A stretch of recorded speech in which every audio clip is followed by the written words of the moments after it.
Whatever happened to JFK? What about this guy, Nelson Mandela, railed as a terrorist by many Western governments when he was in prison, once free, became president of South Africa, and in my opinion, a great statesman.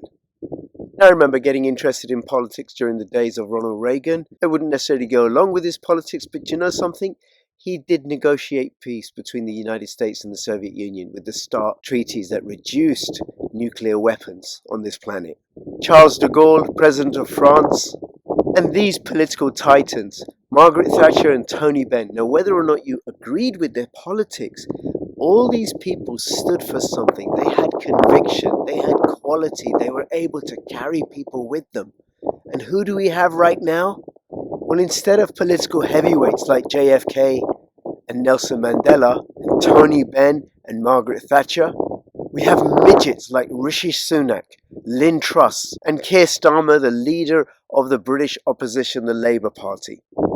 And it isn't just in the UK that we have midgets. We have the ever dumb and dumber Justin Trudeau in Canada, Macron in France. And these are the midgets that came before them. George W. Bush. I know that human being and fish can coexist peacefully. And where we haven't had midgets, we've had complete fakes and frauds. Like Barack Obama, that smooth-talking assassin, that Nobel Peace Prize winner, elected on a promise to end the wars. Yes, we can end them. And what did he do? Troop surge in Iraq and Afghanistan that ultimately failed. Bombed Libya, Syria, Yemen, Somalia, dropped more bombs on Pakistan in the first 100 days than George W. Bush had done in 8 years, even though the US was not at war with Pakistan.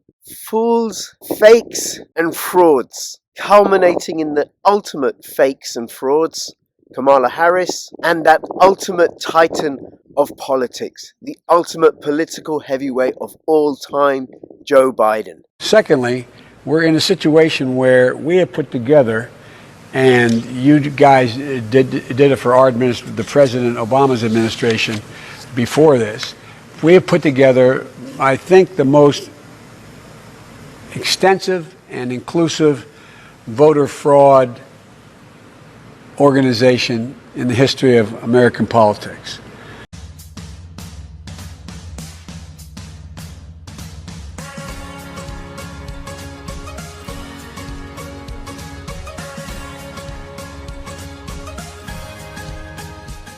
Meet NordPass.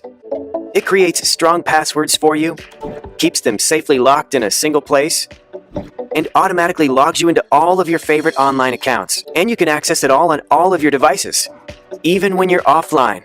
That's NordPass. Ready to hop in the 6-4 and cruise around the blocks? There's a storm coming to the underworld and the heat is on. Take over the blocks and call the shots. It's time to hustle or get hustled. What's it gonna be? Stay sharp.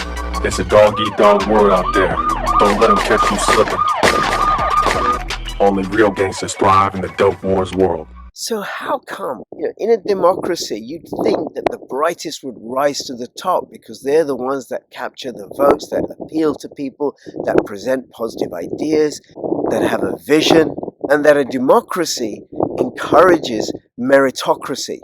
Well, in this video, I'm going to tell you why not. And it's got to do with the money. You have to follow the money. Now, before I continue, please subscribe, follow me on Twitter, CryptoRichYT, join my official Telegram announcements channel. And if you're watching this on YouTube, come over to bit.ly/CryptoRichOdyssey, because I post more material there and I'm not censored there as I am here on YouTube. I really do appreciate it. You come and follow my work on Odyssey. Now, the other thing I want to tell you is where I am right now. Just going to remove my green screen. I'm on holiday with my family in Cornwall, and I absolutely love and adore Cornwall. It's a little bit windy, but we got warm, dry weather all week long, so I'm going to enjoy swimming and catching up on my videos. Join my official Telegram announcements channel and follow me on Twitter, CryptoRichYT. Now, before I start following the money, I got to say something about Donald Trump and Jeremy Corbyn. I would much rather have had Jeremy Corbyn in power in the UK, and I'd much rather have had Donald Trump in power in the United States. If only because they're the only two Western leaders, apart from Viktor Orban in Hungary, who are advocating for peace between Ukraine and Russia. All three of them are saying we need to have a peaceful settlement. all three of them are being vilified by the mainstream media. Now, while I have a lot of respect for Trump and Corbyn, in a way, they're handicapped by the political milieu that they find themselves in. See, Tony Benn and Margaret Thatcher were up against each other. Each had to rise. Each had to develop their game and sharpen their game because of the quality of their opposition. Contrast that with the Conservative Leadership Party contest that's going on right now, because Rishi Sunak and Lynn Truss, all they need to do is fend off this guy. But when your opposition are philosophical, political, and moral midgets like Joe Biden, or Jeremy Corbyn up against Keir Starmer, and that moral midget Tony Blair in the Labour Party, and that moral midget Tony Blair in the Labour Party, there isn't the same call and the same challenge. Play the game of politics as successfully as you would otherwise. See, I would say Jeremy Corbyn and Donald Trump both lack political nonce. They were both outsiders, and they were unfamiliar with the political game as it's played in the halls of power. Now, what they did see that our current rulers didn't see is how this mess that we're in the West is being created. And here's probably the best example of that mess. The sanctions against Russia. When the war in Ukraine started, and the Western countries, the EU, NATO, United States, started talking about sanctioning Russia, and I looked at the sanctions, I was like, oh my God, Europe is punching itself in the face. Now, I wasn't the only one. A lot of independent commentators like Alexander Mercouris and Tom Luongo and many, many others were of the same opinion, that these sanctions are going to hurt the European people. And they're going to make no difference to Russia. And now we have a situation in August 2022 where Western governments are quietly, slowly clawing back the sanctions because the shock that they've caused, the shortages that they've caused have hurt their people so badly that you've got protests rising. People in Europe are facing a winter of cold and hunger. Now, some have argued, and in a way I agree with this, that it's all part of the Great Reset, that the WEF want to bring about cold and hunger in order to better control people. However, they've done it at such a scale and such a speed that has brought up far too much resistance. They have really messed up from their point of view. Now, I remember having a debate with some people who were like, yup, Russia really bad, Russia shouldn't have invaded Ukraine, we have to defend the democratic state that Ukraine is, not that it's in any way a democratic state when you start digging in deeper and looking how it's structured and some of the laws that it's imposed. But they were all convinced that, hey, Russia is going to collapse. And I would say to them, look, sanctions haven't worked against Iran or Cuba or Venezuela, and Russia is more powerful than all of them combined. Russia is self-sufficient in food, self-sufficient in energy, and it produces loads and loads of commodities that the rest of the world wants. No, they would argue. Russia's going to crumble. Russia's going to crumble because without European money for its gas and oil, it's going to have no revenue. Wait a minute, I would say. Russia will just sell gas and oil to China and India, which is what it's been doing. And now we have this situation where Germany, the powerhouse economy of the European Union, isn't going to have enough fuel in order to power its factories and thus generate revenue, not just for Germany, but for the entire European Union project. Some of the political midgets in the European Union are clawing back against the sanctions, saying, no, we got to stop having the sanctions, while other midgets like Truss and Sunak are as gung-ho as ever because they've never learnt the lessons from history, never mind current economic and political reality. Don't poke the bear. Work for a peaceful settlement. Stop supporting racist, discriminatory, authoritarian, corrupt governments like Ukraine's. Well, they're not really going to do that because the West has an ignoble tradition of supporting corruption and authoritarian regimes. So how come our leaders have made such momentous mistakes and keep making such momentous mistakes? Like I said earlier, you got to follow the money. Corrupt money begets a corrupt society. Now, I got to say, this idea isn't my own. It's something that I've been thinking about for a while, and it's really been triggered out of my conversations with Tom Luongo. Now, if you're not following Tom Luongo, tomluongo.me, I suggest you do. A really smart, savvy, sound money guy. And I remember he said it in one of our many videos early on or something. He said something like this, and it got me thinking. Now, I'm a social worker. That's what I'm trained in. I'm not trained in finance or economics. I'm not formally, I'm self-taught. But if I can tell that the sanctions against Russia aren't going to work, I can tell that the sanctions are going to impoverish the European people and strengthen Russia, then surely these people can tell, but apparently not. And so I started thinking about what Tom said, that a corrupt money system begets corrupt society. Now, how the money system is corrupt isn't spoken about, not in the mainstream media. You've got to dig it out in independent media, because if people really knew how the banking system works, how fiat currency works, they would be appalled, and we would want a sound money system.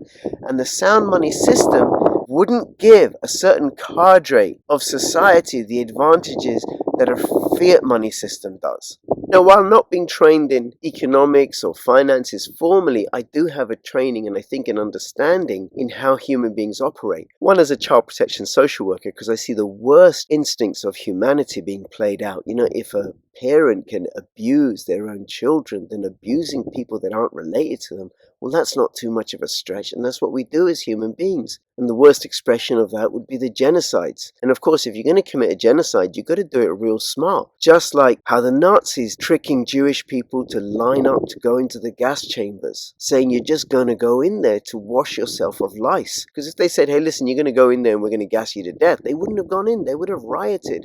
So you have to bring about genocide slowly, cleverly, smartly. But to do that, you need corrupt leaders. You don't want people of high moral standing. You don't want leaders that are independent and have their own vision. You don't want politicians of conviction that have risen through the ranks based upon their merit and their ability to carry people with them because of the ideas and the visions that they espouse. You want crooks and knaves, fools and frauds, whose only access to power is through corruption and not through merit. Now, I've said it all begins with money, the corruption of money. Now, before I go into corrupt money, we've got to look at, well, what is sound money and what does money represent? Now, here I've got Bitcoin and gold as sound money. It could also have silver. And what I mean by sound money is they can't be inflated away. Inflation is the increase in money supply, but you can't increase the money supply of gold or Bitcoin or silver because you can't just print it up out of thin air. You have to deal with what you got. And what does that do? Well, it keeps labor honest. Now, what do I mean by labor here? I don't mean the Labour Party. And what I actually mean is the time and effort it takes to produce something. Keeps that honest. It doesn't steal time. Perhaps the biggest resource of all that we've got as human beings is time and energy. I can take my time and I can invest it wisely, or I can invest it unwisely. I could use my time to run a business providing goods and services that people need.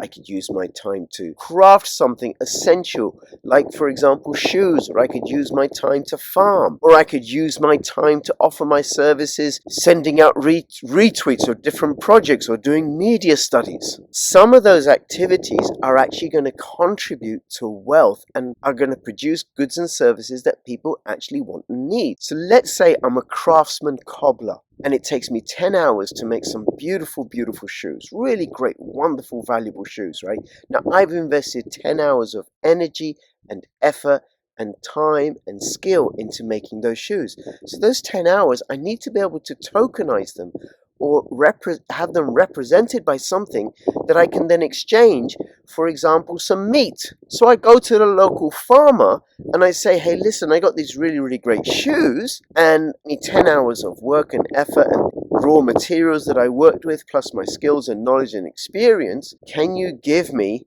some of your finest steak? And the farmer says, I'm a regular subscriber to your services, and I go to Crypto Rich Odyssey via Bitly, that link, and you gave me a pair of shoes last week and I gave you meat. I don't need another pair of shoes. Thank you very much. So now I'm stuck. I got these pair of shoes and a hungry tummy and I want some good quality meat.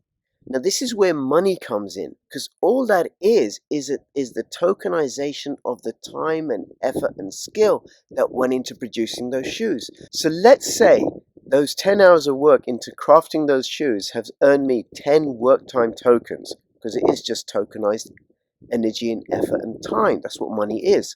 I can then take those cobblers and offer them to somebody else. I go to the local bookkeeper and I say, hey, would you like these shoes? I'll sell them to you for 10 work time tokens. So the bookkeeper gives me 10 work time tokens. I've now got those. He's got the shoes. I can then go to the farmer and say, listen, here's 10 work time tokens. How much meat will you give me? Let's say he gives me 10 kilos of steak and I'm really, really happy and content for several days. with 10 kilos of steak. And then what the farmer can do with those 10 work time tokens is go to the local supply store to buy some more feed for his cattle. And the local supply store gives him some feed for the cattle, takes the 10 work time tokens, and the guy that runs the supply store isn't really any good at accounts, so goes to the bookkeeper and says, hey, listen, can you keep my accounts for me? Here's 10 work time tokens. So that way you have a circulating economy and everybody's using these 10 work time tokens. And that's a sound money system.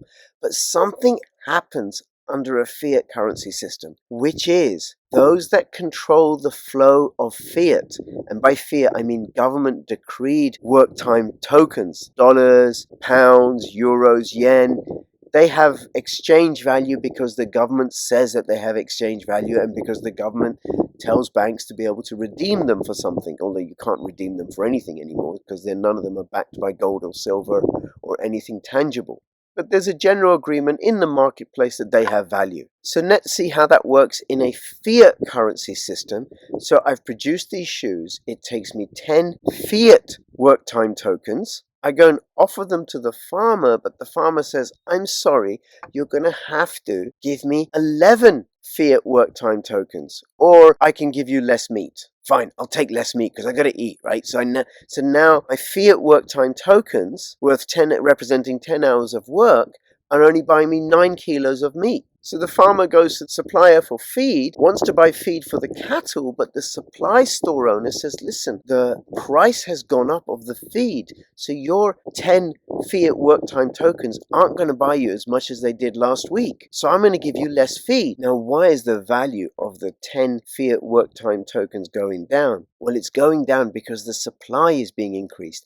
And whenever you increase the supply of something, it becomes more abundant and less valuable. You reduce the scarcity, and that's what gives Bitcoin, gold, and silver their value, is that they're scarce. You can't make more gold, you can't make more Bitcoin, you can't make more silver. You can use substitutes for gold and silver and Bitcoin. You can have other cryptocurrencies, you can use other metals, you could use copper. Copper has been used as a unit of exchange, as a work time token. But because it's way more abundant, it has less value. Now, what people don't understand, I think, is that increase in fiat supply is built into the fractional reserve banking system. And there's two ways that it does that. One of them increases supply gradually over time until, like a hockey stick, at the end it goes through the roof. And the other one increases the supply in rapid jumps until it gets to a point where it all goes through the hockey stick phase, because all fiat currency systems eventually collapse. And why they collapse is because they get overprinted, overproduced, and they become worthless. This is what's happened in Zimbabwe. This is Turkey with the Turkish lira, the Sri Lankan rupee. It's what's happened again and again and again, many, many times throughout history, and will keep happening as long as we're using a fiat monetary system to represent people's labor. See, what we have in the UK, in Europe, throughout the banking system, the global banking system, is fractional reserve banking. And here's how it works. This guy over here, right, has $1,000, puts them in the bank. The bank holds $100 in reserve and then loans out $900. So as well as the original $1,000 deposit, there's now a $900 loan. So that's created $1,900, and the bank has $100. So $900 has just appeared from nowhere. How did it do that? Well, the bank just created it out of nothing. And then this person takes the $900, puts them into the bank. The bank has a reserve of $90, able to loan out $810, and now we have $2,710 in the system, and the bank has $190. The $100 reserve there, the $90 reserve here, and they've just magicked another $810. This person takes the $810, puts it in the bank keeps 81 in its reserve and lends out $729, and there's now $3,439 in the system, and the bank only has $271. So every time a loan taken out, even when you make a payment on a credit card, the money that's being loaned out is being created out of nothing. Think about it, right? If you're the one doing the creating, it's a really great business model. I wish I had the capacity to be able to create Bitcoin or gold or silver at will. I mean, isn't that what the alchemists have wanted to do with gold, to be able to magic gold, because then you can magic work time hours? But what it does to labor is it devalues the labor and the energy, the work time that people put into creating something. So as a cobbler, in order to get the 10 kilos of steak that I could in the original example of a sound money system, where before I could do it with 10 hours, I now need to work 11 hours. Or my 10 hours of time and energy is going to buy me less. Somebody has stolen my time and effort. They have devalued it. And I have no say about my honest, hard graft being diminished in this way. The process that I described doesn't stop. It's just happening all the time, all the time, all the time in the background. Think of all the credit cards that are being used. Never mind the debts that have been taken out to buy mortgages and cars. Never mind the debts that have been taken out by large corporations, or how governments are lending money to each other and stuff. They're just magicking it up out of nowhere. And now my 10 hours of hard work, sweat, skill to produce a pair of finely crafted shoes, really, really comfortable, wonderful shoes that will last forever, will only buy me 1 kilo of meat. Now, I can't increase the number of hours there are in the day. I can't necessarily increase my energetic output, not without any sort of investment. So what I could do is I could take out a loan and install machinery, or take out a loan and train somebody to be as finely a skilled a cobbler as me. But all that does is devalue my time and effort and energy further down the line, because if I take out a loan for $10,000, the bank keeps $1,000, then can lend out a whole lot more against that $1,000. So in a fiat currency system, those that produce the goods and services, they are being robbed of their time and their money as a natural part of the fiat process. Now, I said there were two ways that this happened. One is this very gradual, insidious, all the time that's happening, that people don't know about. We're not taught about it at schools. The other is through the creation of debt, the deliberate creation of debt by governments. Because remember, the money just gets loaned into existence. It's not really anywhere. It's got to be paid back. And here you can see how the debt has grown in the UK since 1997. Now, the red bars represent when Labour Party have been in power, and the blue bars represent when the Tories have been in power. And the Tories traditionally have this reputation for being cautious and careful with money and not increasing the government debt. But you can see that hasn't happened under them. And when the coronavirus lockdown hit, it became a really great excuse for the governments to print even more money than they've ever done. Now, this is the US debt clock, and it shows the amount of national debt by the major economies. You got the USA with over $30.6 trillion in debt, and the external debt to GDP ratio is 104.01%. You got the UK with 289.06% external debt to GDP ratio, France 221, Belgium 249.42, Germany a relatively healthy 138.45%. But there isn't the money being generated by these economies to pay back the debt. It's like, you're working, you keep taking out loans on your credit card, but you're not bringing in enough money to pay back the debt. So you just end up deeper and deeper and deeper and deeper and deeper and deeper in debt. And at some point, you're going to have to default. Or the creditor is going to say to you, no more, you can't borrow anymore, I'm not lending you anymore. And then the whole thing collapses. And that happens on a macro scale for a whole bunch of reasons. One of which is, as a cobbler, my 10 hours of time and effort crafting these really, really fine shoes now only gets me 100 grams of beef. Not only that, the supplies cost more, because as more money floods the system, more fiat floods the system, it devalues the value of fiat, so everybody's charging more because it's worth less, because it's less scarce. So what happens? Well, you have monetary collapse, you have societal collapse, you have economic collapse, like what's happening in Sri Lanka, like what's happening in Bangladesh, like what's happening in Argentina and the Lebanon, like what's happening in Kenya, like what we're on track for in Pakistan, like what we're on track for in the Netherlands, in Germany, the European Union, the UK. And when there's a monetary collapse and people aren't able to earn enough to feed themselves and their family or to keep themselves warm, then you have societal breakdown and you have governments being upended. Now, the people in power never want to lose power. You know, if I was ruler of the world or prime minister of the United Kingdom, I don't want to lose power. I want to hold on to it. Now, it's not the politicians that are the ones that pull the strings. No, you got to follow the money.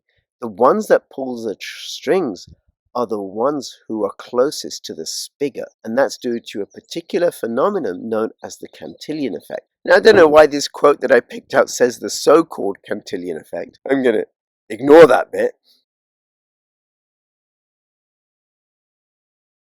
The Cantillian Effect describes the uneven expansion of the amount of money. The ones who profit from it are the ones who are close to the money. Imagine, if you will, a situation where you own all the gold mines in the world, or you own all the Bitcoin mines in the world, or you own all the silver mines in the world, or it could be me. How about it's me, right?